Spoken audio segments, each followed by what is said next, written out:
Frères et sœurs, nous voici rassemblés au nom du Père et du Fils et du Saint-Esprit. Que Dieu notre Père et Jésus-Christ notre Seigneur vous donnent la grâce et la paix. Béni soit Dieu, maintenant et toujours. Préparons-nous à la célébration de l'Eucharistie en reconnaissant que nous sommes pécheurs. Seigneur Jésus, envoyé par le Père pour nous guérir et nous sauver, prends pitié de nous. Prends pitié de nous. Ô Christ venu dans le monde, appelez tous les pécheurs, prends pitié de nous. Prends pitié de nous. Seigneur, élevé dans la gloire du Père, où tu intercèdes pour nous, prends pitié de nous. Prends pitié de nous. Que Dieu Tout-Puissant nous fasse miséricorde, qu'il nous pardonne nos péchés et nous conduise à la vie éternelle. Amen. Prions le Seigneur.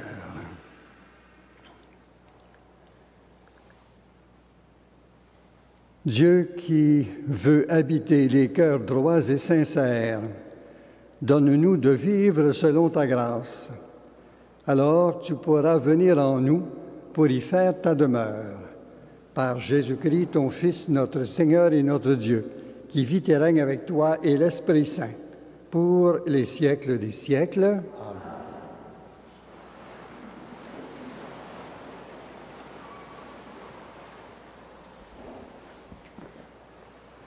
De la deuxième lettre de saint Paul apôtre aux Corinthiens.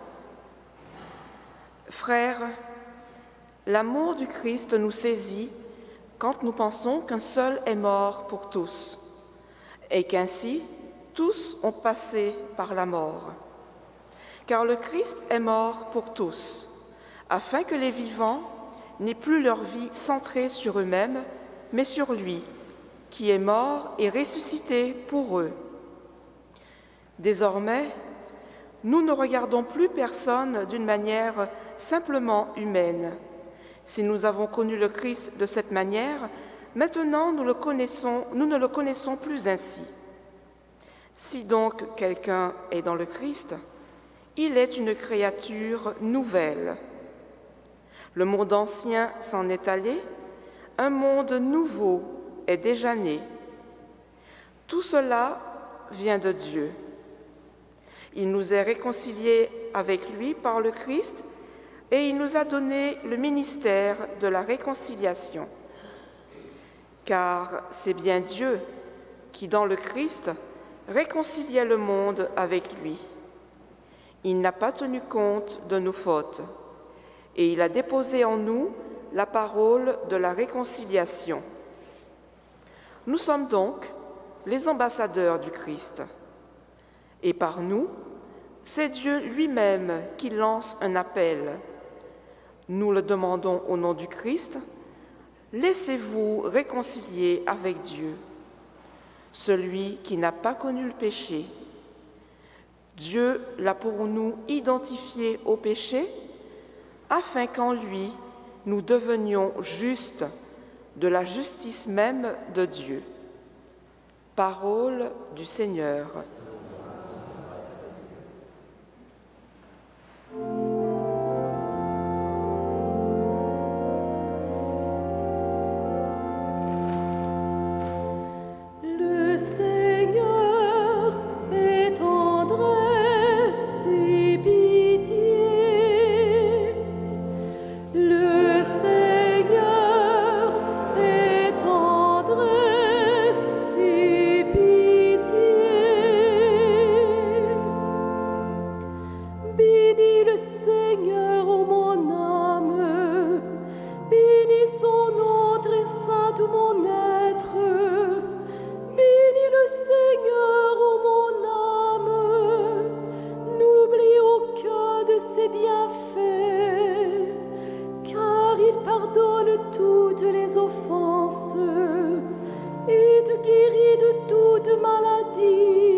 Le Seigneur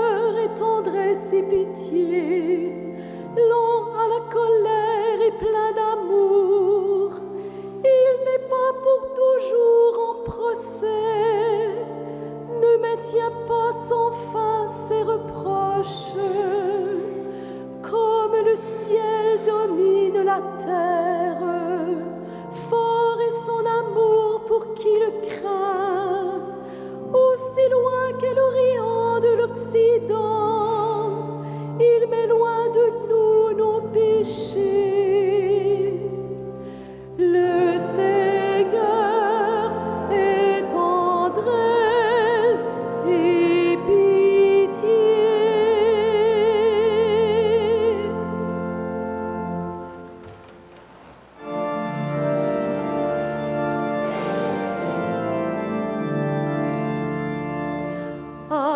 Alléluia, Alléluia,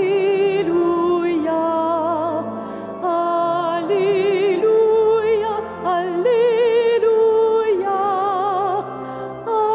Alléluia, Alléluia.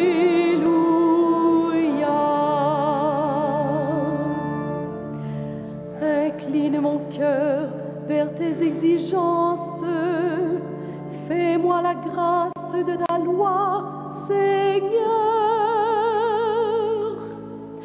Alléluia, Alléluia,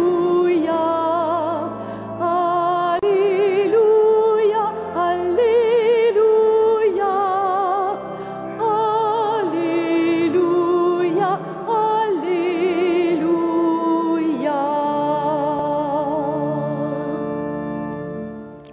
Le Seigneur soit avec vous. Évangile de Jésus-Christ selon saint Matthieu.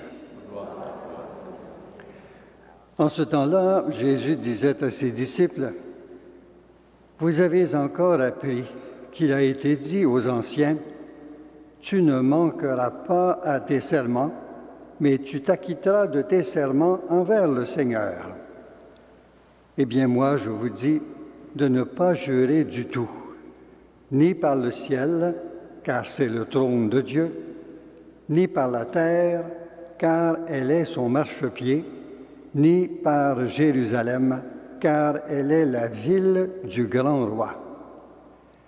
Et ne jure pas non plus sur ta tête, parce que tu ne peux pas rendre un seul de tes cheveux blanc ou noir. Que votre parole soit oui, si c'est oui, non, si c'est non. Ce qui est en plus vient du mauvais. Acclamons la parole de Dieu. Louange à toi, Seigneur Jésus.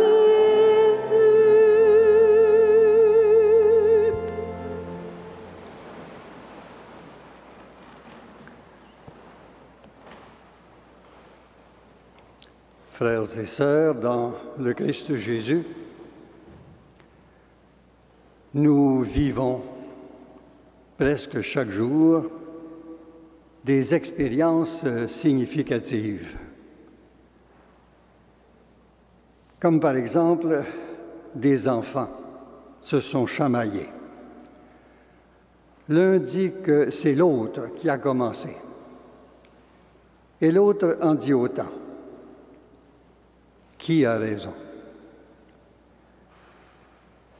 Autre exemple, une grosse nouvelle paraît à la une du journal.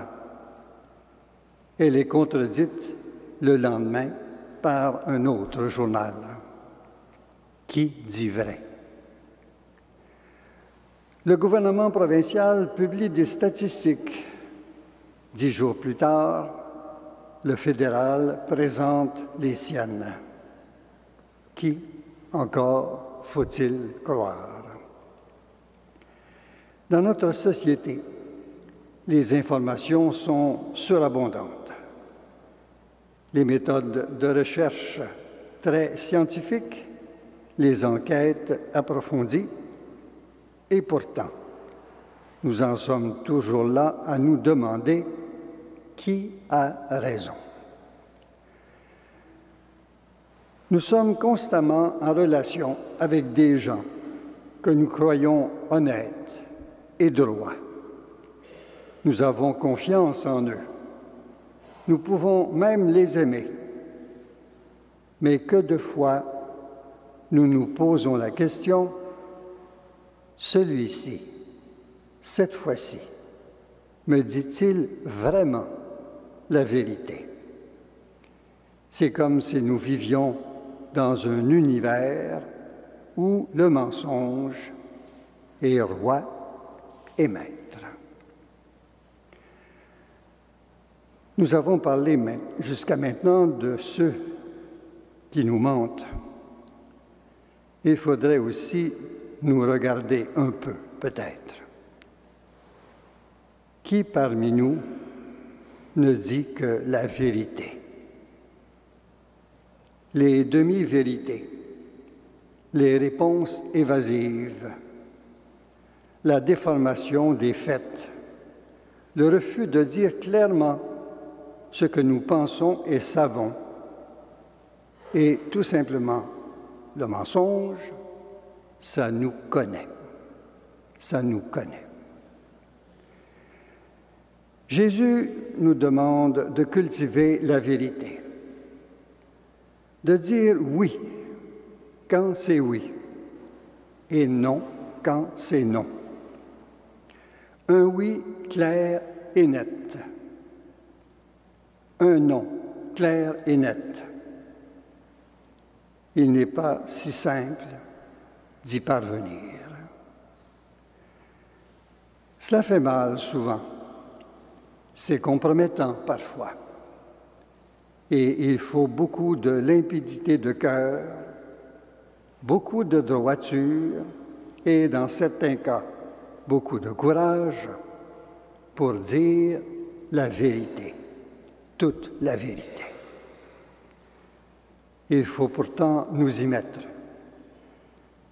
Nous y mettre et dès maintenant, car autrement, nous n'y arriverons jamais.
Prions ensemble au moment d'offrir le sacrifice de toute l'Église. Pour la gloire de Dieu et le salut du monde. Que cette Eucharistie, Seigneur notre Dieu, nous purifie et nous renouvelle, qu'elle donne à ceux et celles qui font ta volonté le bonheur que tu leur as promis. Par Jésus le Christ, notre Seigneur. Le Seigneur soit avec vous. Élevons notre cœur. Nous retournons vers le Seigneur. Rendons grâce au Seigneur notre Dieu. Cela est juste et bon. Vraiment, il est juste et bon de te rendre gloire, de t'offrir notre action de grâce, toujours et en tout lieu, à toi, Père très saint, Dieu éternel et tout-puissant. Dans ta bonté, tu as créé l'homme, et comme il avait mérité ta condamnation, tu l'as racheté dans ta miséricorde par le Christ notre Seigneur. Par lui, avec les anges et tous les saints, nous chantons l'hymne de ta gloire, et sans fin nous proclamons: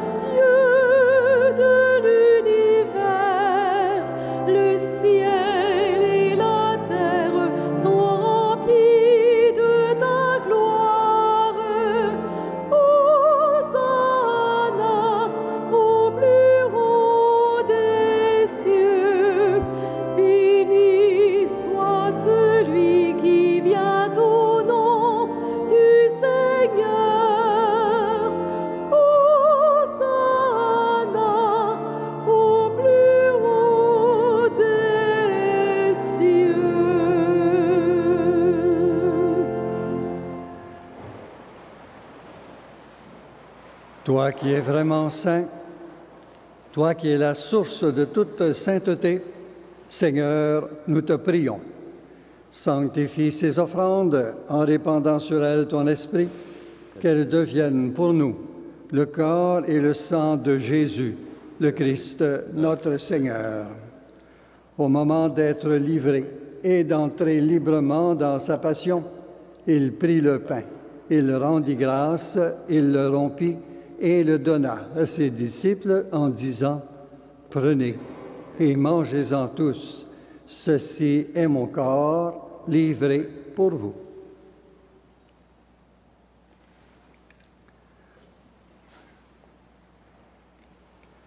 De même, à la fin du repas, il prit la coupe.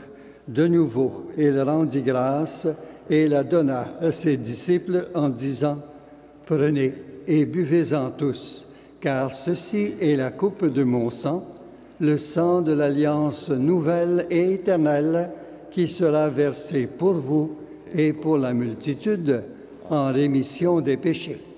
Vous ferez cela en mémoire de moi. »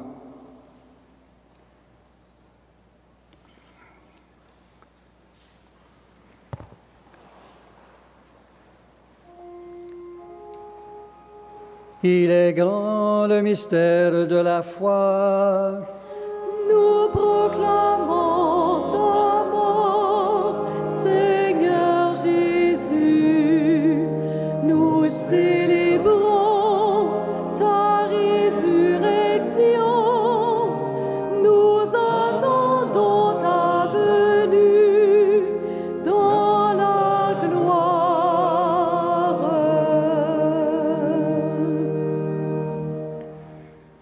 Faisant ici mémoire de la mort et de la résurrection de ton Fils, nous t'offrons, Seigneur, le pain de la vie et la coupe du salut, et nous te rendons grâce, car tu nous as choisis pour servir en ta présence. Humblement, nous te demandons qu'en ayant part au corps et au sang du Christ, nous soyons rassemblés par l'Esprit Saint en un seul corps. Souviens-toi, Seigneur, de ton Église répandue à travers le monde. Fais-la grandir dans ta charité avec le pape François, avec notre évêque Christian, ses évêques auxiliaires Thomas et Alain, et toutes les personnes qui ont la charge de ton peuple. Souviens-toi aussi de nos frères et sœurs qui se sont endormis dans l'espérance de la résurrection et de toutes les personnes qui ont quitté cette vie. Reçois-les dans ta lumière auprès de toi. Ce matin, nous prierons plus particulièrement pour le repos de l'âme de M. Bruno Giroux. Sur nous tous, enfin, nous implorons ta bonté. Permets qu'avec la Vierge Marie, la bienheureuse Mère de Dieu, avec les apôtres et les saints de tous les temps qui ont vécu dans ton amitié, nous ayons part à la vie éternelle et que nous chantions ta louange par Jésus-Christ, ton Fils bien-aimé. Par lui, avec lui et en lui, à toi, Dieu le Père Tout-Puissant, dans l'unité du Saint-Esprit, tout honneur et toute gloire pour les siècles des siècles. Unis dans le même esprit, nous pouvons dire avec confiance la prière que nous avons reçue du Sauveur. Notre Père, qui es aux cieux, que ton nom soit sanctifié, que ton règne vienne, que ta volonté soit faite sur la terre comme au ciel. Donne-nous aujourd'hui notre pain de ce jour. Pardonne-nous nos offenses, comme nous pardonnons aussi à ceux qui nous ont offensés. Et ne nous soumets pas à la tentation, mais délivre-nous du mal. Délivre-nous de tout mal, Seigneur, et donne la paix à notre temps. Par ta miséricorde, libère-nous du péché. Rassure-nous devant les épreuves en cette vie, où nous espérons le bonheur que tu promets et l'avènement de Jésus-Christ, notre Sauveur. Car c'est à toi qu'appartiennent le règne, la puissance et la gloire, pour les siècles des siècles. Seigneur Jésus-Christ, tu as dit à tes apôtres, « Je vous laisse la paix, je vous donne ma paix. » Ne regarde pas nos péchés, mais la foi de ton Église. Pour que ta volonté s'accomplisse, donne-lui toujours cette paix et conduis-la vers l'unité parfaite, toi qui règnes pour les siècles des siècles. Amen. Que la paix du Seigneur soit toujours avec vous. Et avec toi aussi. Que le corps et le sang de Jésus-Christ réunis dans cette coupe nourrissent en nous la vie éternelle.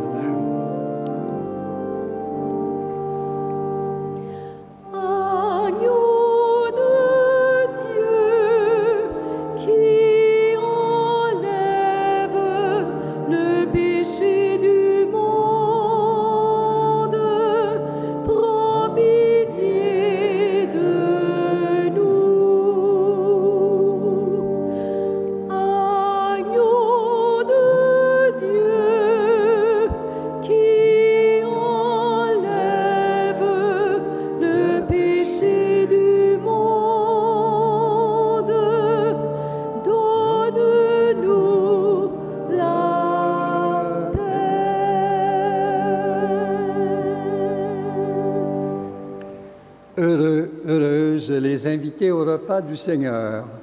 Voici l'agneau de Dieu qui enlève le péché du monde.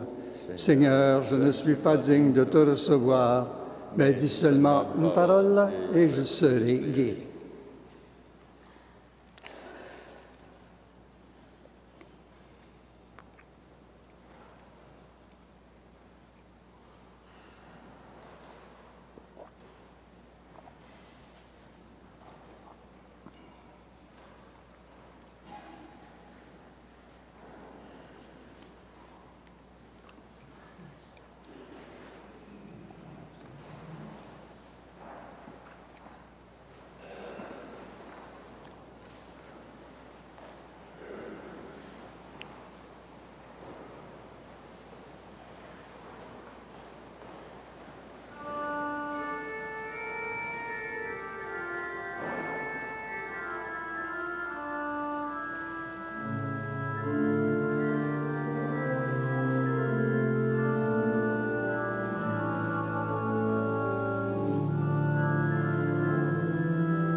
Prions le Seigneur. Tu nous as donné, Seigneur, de goûter aux joies du ciel. Fais que nous ayons toujours soif des sources de la vraie vie. Par Jésus le Christ, notre Seigneur. Le Seigneur soit avec vous. Que Dieu Tout-Puissant vous bénisse, le Père, le Fils et le Saint-Esprit. Amen. Allez dans la paix du Christ. Nous rendons grâce à Dieu.